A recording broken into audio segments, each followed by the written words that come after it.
All right. Hello, everybody. We're the Blindbrook High School Robotics Club, also known as the Jellyfish.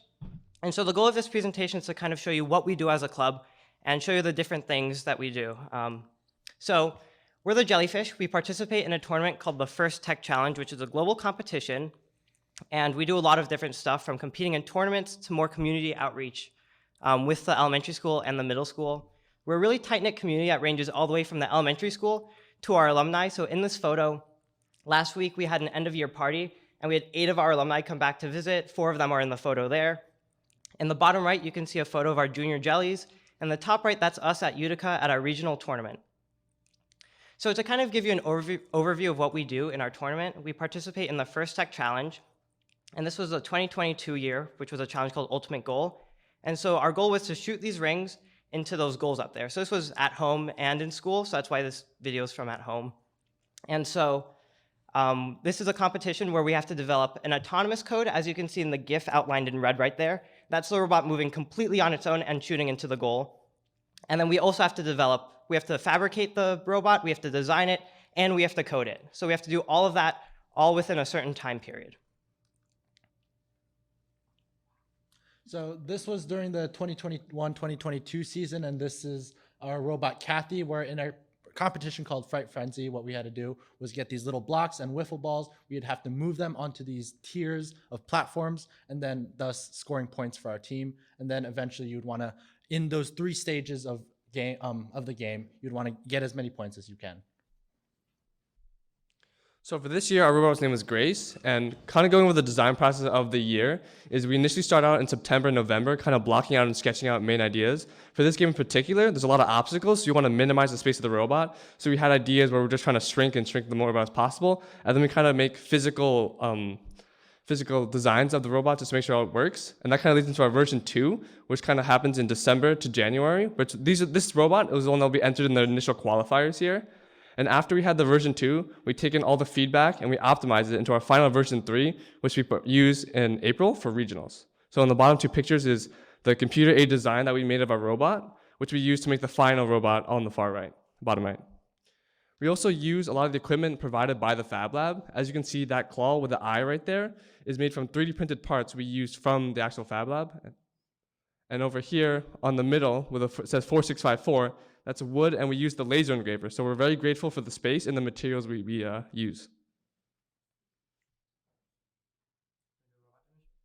Oh, yeah. Is that Grace or? Yeah, this is Grace. Yeah, so now we're going to take out Grace. This was our robot from this year, and we'll kind of show you what we do.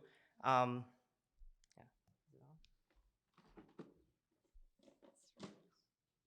basically, the robot is driven by 2 different people.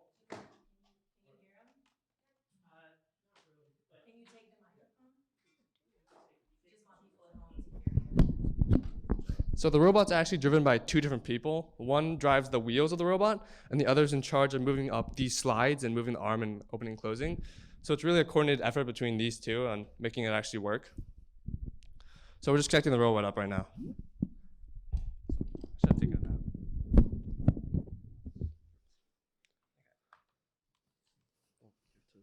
Come in.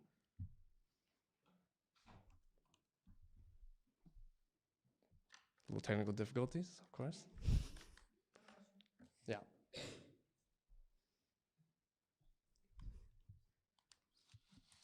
So there it goes. Wow.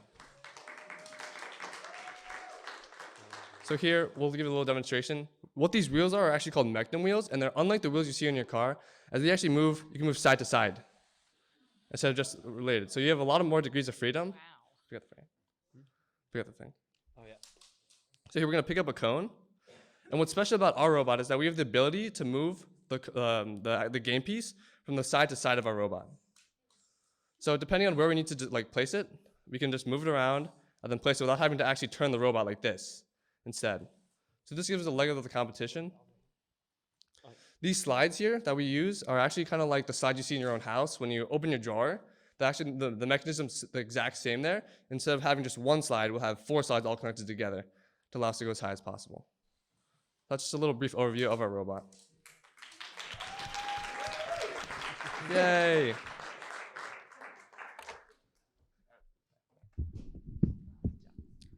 So keep in mind, while we're doing this, we're not only building it and designing it, but we also have to program it, not just for our drivers to control, but it has to move entirely on its own. So we use Java for that, and we take advantage of its object-oriented nature. And what's really cool is we actually get to apply the skills that we learn in our classroom, right? We're using GitHub to push, commit, pull, and really collaborate like you do actually in the workforce and in the real world. And we're working together as a team to work towards this final goal. And it's really awesome to do real world coding and to actually have a goal in mind.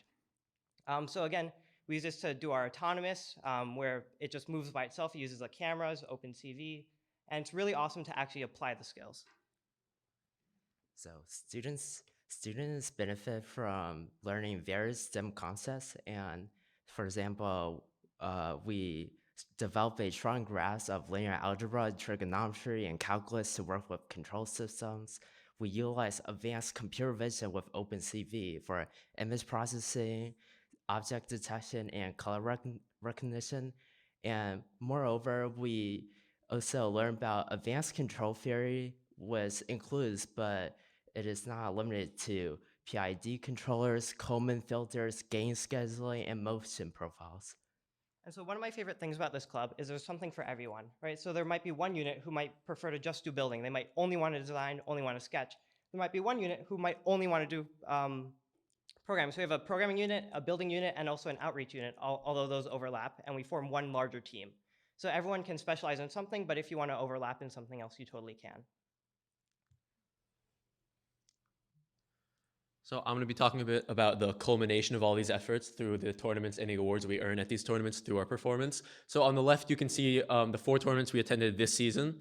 The first 3, Peekskill, Utica at the top right, and John Jay, are they're qualifiers, local qualifiers that we compete in. And because of our performance in those qualifiers, we actually qualified to the Utica Regional Championship. And so that was on March 5th. And unfortunately, we did not make it further than the regionals this year, but it was still a good performance for us. And in terms of the awards, over the past 2 seasons, we have earned awards for our outreach, our robot design, and our overall team and how we work as a team. The judges, that's based on the judges' preference. And so this year we placed 6th in New York overall, and we made it to the semifinals in the New York Regional Championship at Utica.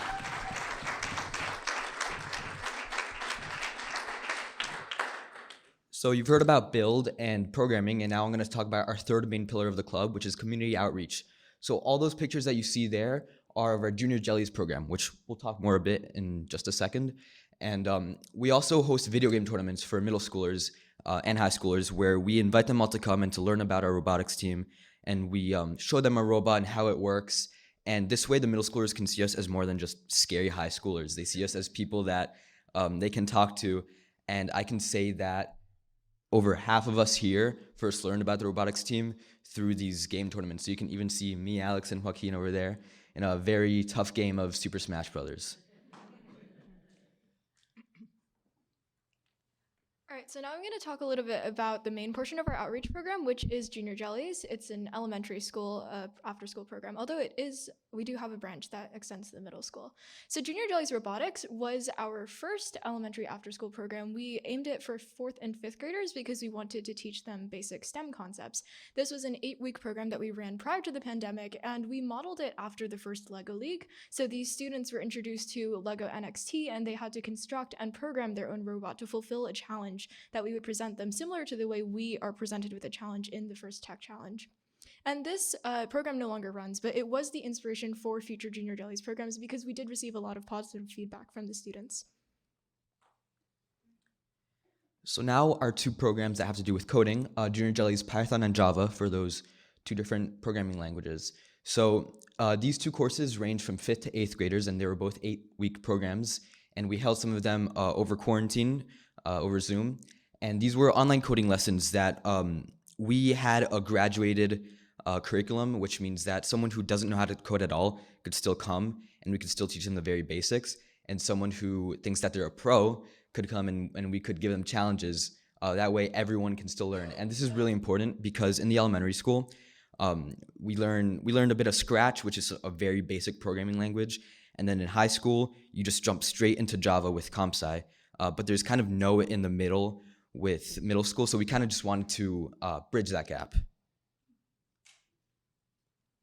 All right, so I'm now going to be talking about our last Junior Jellies curriculum, which is Junior Jellies Engineering. And the thing I really love about JJ Engineering is it's not only our main Junior Jellies program that we run, but it's also in many ways like the flagship and kind of like the jewel in the crown of all of our outreach program in general. So it's a 6-week program that's offered to 4th and 5th grade students in the elementary school. And the main idea behind it is to introduce a certain STEM concept to the kids throughout each of the different projects. And then it goes along with a certain challenge. And then using what we teach them about the STEM project, they'll come up with the unique and creative solution to the project, like whatever challenge we propose. So some of the ones we've had in the past include bridges. In addition, we've had motor cars as one. So it's a lot of different like variation between them.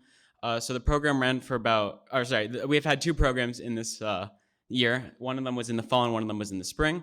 And in both of them, there was 30 students. And an important thing to know is that there was a fewer than 2 to 1 instructor to student ratio in the program, which we think is really important because it helps the students have more like instructors to talk to, and it helps form close bonds really with the community, like with the community between the high schoolers and the elementary schoolers. And that's kind of just like the thing I really love about Junior Jellies Engineering and just Junior Jellies in general. I feel like it really helps us build our community, especially in the younger generations, because in many ways I feel like when I'm doing Junior Jellies Engineering, I see for the first time like these students like really kind of like have a grasp of like really liking STEM or like finding like a fascination with STEM, where they see all the different like creativity and like options they can have with it. And I think that's really important. And it's also been rewarding because some of our more recent members of the robotics club have done Junior Jellies programs in the past. One is Leanne, who's in the audience. I think Brayden's also in the audience. They've both done it in the past. And seeing them join the program is just so cool, honestly. So yeah. Also, to elaborate on that, we really do love and value Junior Jellies for the impact that it's had on our ability to connect with the younger generation. Particularly in my case, I really like being able to foster this love for STEM in younger girls, which we don't see enough of in recent years. I remember in my freshman year, my first ever Junior Jelly session, I think we had 2 girls running the program, and that number has doubled in every consecutive session since, and now girls make up a significant number of our Junior Jellies program, which is a really proud moment for me. Yes, girls.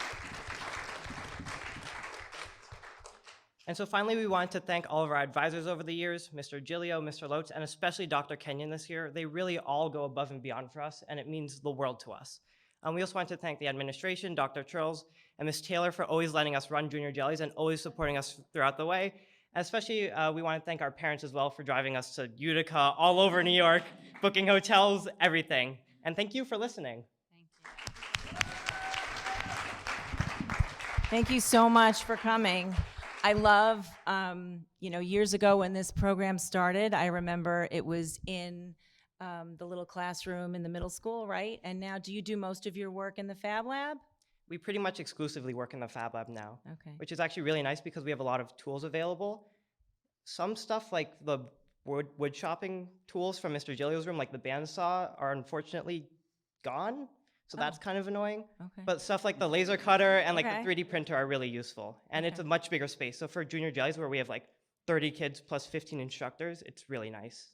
Right. And it sounds like you bring the kids from the elementary school up to the Fab Lab? Yes, so that we have a they shuttle can- bus that comes directly here. Oh, It's really that's great. convenient. That's great. Do any of the board members have questions? Yeah, please. That was a great presentation.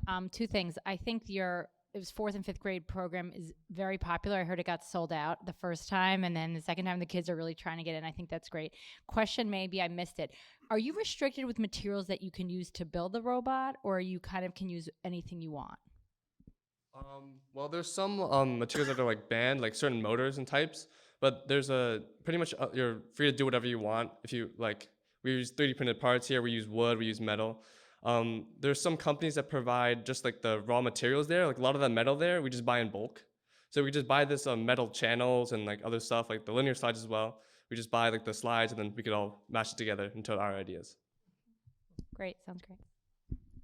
I was actually going to make the point you made, which is since we have a lot of people listening for this, when you get that Junior Jellies email, respond right away because it does fill up very quickly. And oftentimes by the time you've gone to ask your child, do you want to do this, it's full. So for everyone listening who's an elementary school parent, you get it at a random time, respond quickly. And it's a great program. So I thank you for doing that. Thank you. Thanks very much. And is this, again, Grace or Kathy? Grace. Thank you, Grace. Thank Awesome. you. Thanks, you guys. Great job, guys.